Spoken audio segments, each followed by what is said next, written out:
Hello, RPSC second grade English aspirants. My name is Krishna Verma. I am an English educator. जैसा कि आपके next month में RPSC second grade की exam है, तो ये हमारी उसके लिए एक रैपिड रिवीजन क्लास होने वाली है।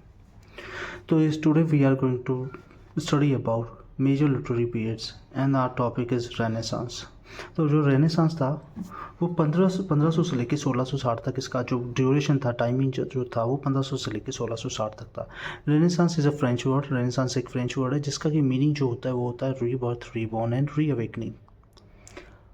It started in Italy. जो रेनेसांस था वो इटली में स्टार्ट हुआ था, और इटली में भी उसका एक शहर है इटली का, फ्लोरेंस, उसमें स्टार्ट हुआ था in 1453। It continued through 15 and 16 century in Italy and other European countries. और 15 और 16 सेंचुरी के अंदर ये दूसरे जो यूरोपियन देश थे उनके अंदर ही फैल चुका था। It came to England in 16 century, और 16 सेंचुरी के अंदर ये इंग्लैंड के अंदर आया। Jules Michelet first use the word renaissance in 1855। एक जूल्स मिचलेट, एक जो फ्रेंच जो हमारे राइटर हैं, उन्होंने इसका रेनेसांस वर्ड का सबसे पहले यूज़ किया था। And John Milton is called the last poet of the renaissance. और जॉन मिल्टन जो है वो हमारे रेनेसांस के लास्ट पोइट कहलाते हैं। ये हमारी एक बहुत बेसिक सी जानकारी थी रेनेसांस को लेके। Ideas of renaissance. अब आइडियाज़ ऑफ रेनेसांस से मीनिंग है कि जो रेनेसांस जो स्टार्ट हुआ था उसके अंदर किस तरह के चेंजेस आए थे, जो हमारे जो आर्ट फॉर्म्स थे हर तरह के, उनके अंदर किस तरह के नए आइडियाज़ जो थे वो उसमें जुड़े थे, इसी के बारे में। ह्यूमनिज्म था, इंटेलेक्चुअलिटी थी, reforms in arts and culture. और आर्ट और कल्चर के अंदर जितने भी जो, जैसे कि इससे पहले ह्यूमैनिटी जैसे ह्यूमनिज्म और इंटेलेक्चुअल जैसी बातें नहीं की जाती थी। पहले राजाओं को लेके या किंग्स एंड क्वींस को लेके राइटिंग्स की जाती थी मेजरली, और रिलीजन को लेकर राइटिंग की जाती है। लेकिन अब जो रेनेसांस था इसके अंदर ह्यूमनिज्म जुड़ा, इंटेलेक्चुअलिटी जुड़ी, रीजनिंग जुड़ी बेसिकली, और आर्ट के जो अदर फॉर्म्स थे उनके अंदर भी रिफॉर्मेशन स्टार्ट हुआ। New religion, reformation by Martin Luther. जो रिलीजियन था उसके अंदर मार्टिन लूथर ने अपना एक कुछ कंट्रीब्यूशन दिया और अपने कुछ रिलीजन को लेकर नए आइडियाज़ दिए। इसके अलावा न्यू फिलोसफी थी और न्यू साइंस था। अब जो रेनेसांस पीरियड था उसके अंदर कई सारे छोटे छोटे पीरियड्स आए हैं, जैसे कि अगर कोई क्वीन या किंग जो थे उनके नाम पर आ गए, उनके नाम पर उन पीरियड्स को डिवाइड कर दिया गया, या फिर कोई मेजर राइटर हुआ है उस टाइम का तो उसके नाम पर उसका नाम रखा गया। So first is Elizabethan age. Elizabethan, अब जो इंग्लैंड था, इंग्लैंड के अंदर 1557 के अंदर एलिजाबेथ जो थी वो क्वीन बनी, और उसके बाद में जो राइटिंग्स हुई उस राइटिंग को एलिजाबेथन राइटिंग या एलिजाबेथन एज के नाम से भी जाना जाता है। Okay, I hope you can see it clearly. It is also called the age of Shakespeare. अब इस जो एलिजाबेथन एज है इसको शेक्सपियर की एज भी बोला जाता है, क्योंकि इस एज में जो मेजर जो एक राइटर रहा था वो था Shakespeare, William Shakespeare. And the golden period of English literature. इसी एज को 1557 से लेकर 1603 तक के टाइम को golden age of English literature भी कहा जाता है। इस टाइम पे हमारी फर्स्ट जो इंग्लिश कॉमेडी थी राफ रोस्टर एंड टोस्टर वो लिखी गई थी, and the writer was Nicholas Udall. इसी एलिजाबेथन एज के अंदर, और you can say golden period of English literature, और you can say Shakespeare age, जो हमारी फर्स्ट इंग्लिश ट्रेजेडी थी गॉर्बडुक वो लिखी गई थी by Thomas Norton and Thomas Sackville. अब कुछ जो राइटर थे हमारे जो सेकंड ग्रेड के अंदर मेजरली जो राइटर्स पूछे जाते हैं, कि कई बार ऑप्शन दे दिया जाता है कि कौन सा राइटर है जो शेक्सपियर वो एलिजाबेथन एज से है, या फिर वो पूछ लेता है कि कौन सा राइटर जो है एलिजाबेथन एज से नहीं है। तो हम कुछ राइटर्स अब हम पढ़ने वाले हैं इसको लेके। देखिए, first is Edmund Spenser. Edmund Spenser was born in 1552 and died in 1599। जो हमारा जो एडमंड स्पेंसर है उनको पोइट भी कहा जाता है, और ये उन्हें कहा था चार्ल्स लैम्ब ने। चार्ल्स लैम्ब हमारे इंग्लिश लिटरेचर की राइटर है, ठीक है। Famous work by Edmund Spenser, Shepherd's Calendar, Faerie Queene, Amoretti, Astrophel. Astrophel एक एलजी है on the death of Sidney. Next is Shakespeare का जो हम एक शेक्सपियर को बार्ड ऑफ एवन भी कहा जाता है। बार्ड का मतलब होता है पोएट, और एवन ये एक जगह थी जहाँ के रहने वाले थे, तो इनको बार्ड ऑफ एवन भी कहा जाता है। इनके वर्क्स के बारे में हम थोड़ा आगे डिटेल में पढ़ने वाले हैं। Next is Thomas kid. Thomas kid का एक फेमस वर्क है स्पेनिश ट्रेजेडी। अब ये जो एलिजाबेथन एज थी, इसी के टाइम पे कुछ हमारे एक ग्रुप बना था जिसका नाम था यूनिवर्सिटी विट्स। यूनिवर्सिटी विट्स, अब ये यूनिवर्सिटी विट्स क्या होते हैं, इसके बारे में भी एक बार शायद क्वेश्चन आ चुका है कि यूनिवर्सिटी विट्स कौन थे, या फिर उसके बारे में पूछा था कि राइटर कौन कौन राइटर जो यूनिवर्सिटी विट्स में शामिल थे। तो देख लेते हैं क्या था University Wits. A group of playwrights and writers during late 16th century, और you can say Elizabethan age. जो एलिजाबेथन एज थी उसके अंदर ये राइटर्स और प्ले राइट्स का एक ग्रुप था जिसको हम यूनिवर्सिटी विट्स कहते हैं। अब इसको यूनिवर्सिटी विट्स क्यों कहा जाता है? They were educated at universities like Oxford and Cambridge. तो ये वो राइटर्स थे जिनको जो कि बड़ी यूनिवर्सिटी ऑक्सफोर्ड और कैम्ब्रिज के अंदर जो एजुकेटेड थे, वहाँ पे पढ़े लिखे थे, तो इस वजह से इनको यूनिवर्सिटी विट्स कहा जाता था।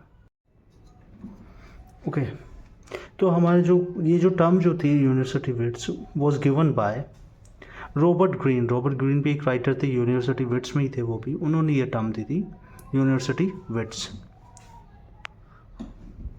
राइटर्स ऑफ यूनिवर्सिटी विट्स और एलिजाबेथन एज। जो यूनिवर्सिटी विट्स राइटर थे वही हमारे जो एलिजाबेथन एज थी उसमें भी वही राइटर्स थे। तो हमारे वो राइटर्स थे थॉमस नैश, उनके एक वर्क था unfortunate traveller. Second is Thomas Lodge, wounds of civil war and looking glass for London. ये इनके दो फेमस वर्क्स हैं। Next is Christopher Nolan. Christopher Nolan is the most important writer of Elizabethan age, और you can say major writer of renaissance. He is called the master of Shakespeare. Sometimes क्या होता है कि ये जो Christopher Marlowe है, इसको Shakespeare का मास्टर भी कहा जाता है। और क्रिस्टोफर मार्लो के कुछ बड़ी फेमस वर्क है, जैसे ये एक है Doctor Faustus, Jew of Malta and Tamburlaine the Great. ये इनके कुछ फेमस वर्क्स हैं। और जो क्रिस्टोफर मार्लो, इनको ट्रू चाइल्ड ऑफ रेनेसांस भी कहा जाता है। तो ये एक मेजर राइटर है, तो इसका आपको ध्यान रखना है। Next is John lily.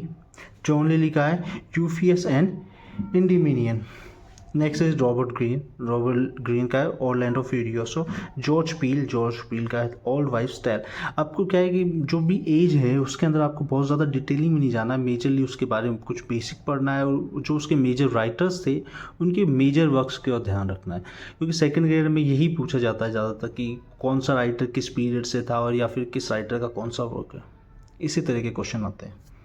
या फिर उस जो पीरियड था या जो वो एज थी उसकी क्या क्वालिटी, वो क्या खास बातें हैं, या उसमें जो मेन जो थॉट्स थे वो क्या कैरेक्टरिस्टिक थी, यही सब पूछा जाता है। Next is Francis Bacon. Francis Bacon को फादर ऑफ इंग्लिश एसेस भी कहा जाता है, क्योंकि इन्होंने बहुत से ऐसे लिखे हैं, और इनके फेमस एसेस में आता है एक दे ऑगमेंटिस सैंकेंट्रम, ठीक है, दे ऑगमेंटिस सैंकेंट्रम, ऑफ स्टडीज़ है, ऑफ गुडनेस है, ऑफ रिचनेस है, ऑफ ट्रूथ है, और ऑफ रिवेंज। इसके अलावा इसी तरह के बहुत सारे इनके एसेस भी हैं। Our next writer is Ben Jonson. Ben Jonson is called the father of English comedy. Ben Jonson को फादर ऑफ इंग्लिश कॉमेडी भी कह दिया जाता है कभी कभी। ओके, इनके जो फेमस वर्क थे उनके नाम है the Alchemist, every man in his humour and Bartholomew Fair. ये इनके कुछ फेमस वर्क है जो इंग्लिश कॉमेडी में आते हैं। Next age is Jacobean age. अब 1603 के अंदर जो एलिजाबेथन थी वो तो उनकी तो डेथ हो गई, उसके बाद में जो जैकब I था वो किंग बना इंग्लैंड का, और उनका जो रीन था, उनका जो काल था वो रहा था 1603 से 1625 तक। James I became the king of England in 1603। 1603 में जेम्स फर्स्ट किंग बने। Shakespeare wrote 12 serious work during this age. और शेक्सपियर ने अपने जो 12 जो सीरियस वर्क्स थे जो इसी एज में लिखे थे, जैकोबियन एज में, जैसे कि उनके नाम है Othello, Macbeth, King Lear, Antony and Cleopatra, Timon and Athens etcetera. ये इनके कुछ फेमस वर्क्स थे। James I died in 1625। एक बार अभी शायद लास्ट एक क्वेश्चन आया था कि जैकोबियन पीरियड किसके नाम से फेमस है, किसके नाम पर इसका नाम रखा गया है, तो उसका आंसर था अपना जेम्स I। तो आपको इसका ध्यान रखना है, इसमें ज़्यादा कुछ है नहीं, जैकोबियन एज में इतना ही है। नेक्स्ट है कैरोलाइन एज। कैरोलाइन एज, अब जेम्स I के मरने के बाद में 1625 के अंदर हमारा चार्ल्स फर्स्ट जो हमारा किंग बनता है इंग्लैंड का, ओके, देखते हैं इसके बारे में। इसका रीगन रहा था हमारा 1625 से 1660 तक। द एज ऑफ मिल्टन, जो कैरोलाइन एज है उसे एज ऑफ मिल्टन भी कहा जाता है, क्योंकि इस पीरियड के अंदर जो हमारा जो फेमस राइटर था वो था जॉन मिल्टन, या फिर इसको कॉमनवेल्थ एज भी कह दिया जाता है। Charles one became the king of England, Charles one England के किंग बने। And the name is derived from Carolus, the Latin version of Charles. और इस जो एज का जो नाम आया है वो हमारे जो कैरोलस से आया है, एक लैटिन वर्जन है जिसका चार्ल्स का एक लैटिन वर्जन होता है कैरोलस, उसी से ये नाम पड़ा है कैरोलाइन एज। अभी जो चार्ल्स फर्स्ट था इसके टाइम पे एक सिविल वॉर स्टार्ट हुआ था। Civil war started between cavaliers and roundheads. अब ये जो कैवलियर और राउंड हेड्स थे वो कौन थे? जो कैवलियर्स थे वो सपोर्टर ऑफ किंग थे, और जो राउंड हेड्स थे वो सपोर्टर ऑफ पार्लियामेंट थे। जो पार्लियामेंट्स के सपोर्टर्स और जो चार्ल्स वन था उसके सपोर्टर्स के बीच में एक सिविल वॉर स्टार्ट हुआ था इसी के टाइम पे। Cavalier poets, writer of witty and polished lyrics of courtship and gallantry. ये जो कैवलियर राइटर्स थे ना, देख बेसिकली जो कैवलियर राइटर्स थे ये वो राइटर्स थे जो है ना कोर्टशिप में थे, और जो राजा रानी और उनकी जो शौरी गाथाएं होती है या उनको प्रेस करने के लिए, उनको प्लीज़ करने के लिए, खुश करने के लिए जो राइटिंग्स करते थे वो कैवलियर अपने पोइट्स थे। इसी टाइम पे एक छोटा सा इंसिडेंट भी होता है जो कॉमनवेल्थ पीरियड के नाम से जाना जाता है, देख लेते हैं। 1649 से 1660 के बीच में ये जो टाइम था नोन एज प्यूरिटन क्या interregnum. This period ended with the death of Puritan leader Oliver Cromwell. इस टाइम पे क्या था, एक छोटा सा आंदोलन टाइप कुछ हुआ था जिसमें एक ओलिवर क्रॉमवेल उनके लीडर थे, और उन्होंने राइटिंग्स में प्योरिटी का सपोर्ट किया था कि राइटिंग्स जो होती है उसके अंदर प्योरिटी होनी चाहिए, शुद्धता होनी चाहिए, वो किसी को प्रेस करने के लिए, प्लीज करने के लिए नहीं लिखी जानी चाहिए। तो एक छोटा सा पीरियड हुआ था, लेकिन ये बहुत जल्दी एंड भी हो गया था 1660 में, क्योंकि उस टाइम पे ओलिवर क्रॉमवेल की डेथ हो चुकी थी। अब कैरोलाइन एज के कुछ फेमस राइटर देख लेते हैं। कैरोलाइन एज जिसको हम जॉन मिल्टन की एज भी कह देते हैं, तो जो फर्स्ट राइटर है हमारा जॉन मिल्टन ही है। जॉन मिल्टन को लेडी ऑफ क्राइस्ट भी कहा जाता है। लेडी ऑफ क्राइस्ट इसलिए कहा जाता है कि जो जॉन मिल्टन था वो बड़ा ही खूबसूरत टाइप का इंसान था, गोरा चिट्टा इस तरह का, तो इसलिए जॉन मिल्टन को हम लेडी ऑफ क्राइस्ट भी कह देते हैं। इनके आते हैं works, masque of Comus, Lycidas pastoral elegy. Pastoral elegy आप जानते होंगे, ग्राम में एक जो एलजी लिखी जाती है उसके बारे में, शोक, जिसके अंदर जो सेटिंग होती है वो एक विलेज की सेटिंग होती है। Next is Areopagitica, history of Britain. Areopagitica जिसके अंदर ब्रिटेन की हिस्ट्री है। Paradise Lost, Paradise Lost is a very famous work of John Milton, जो 12 बुक्स में डिवाइडेड हैं। Next is Paradise Regained on, and next is On His Blindness. Okay, जो Paradise Lost था उसी के बाद में एक और जो वर्क लिखा गया था वो पैराडाइज रीगेन करके लिखा गया था। इस वक्त तक शायद जॉन मिल्टन ब्लाइंड हो चुके थे पूरी तरीके से, और अपनी डेथ से पहले अपने लास्ट टाइम में जो भी था उसके अंदर उन्होंने अपना वर्क लिखा था on His blindness. So this was a very short revision of Renaissance. If you liked it, then subscribe my channel, and if you want to study more about RPSC second grade English, you can comment on my channel and tell me about it. Okay, thank you, goodbye.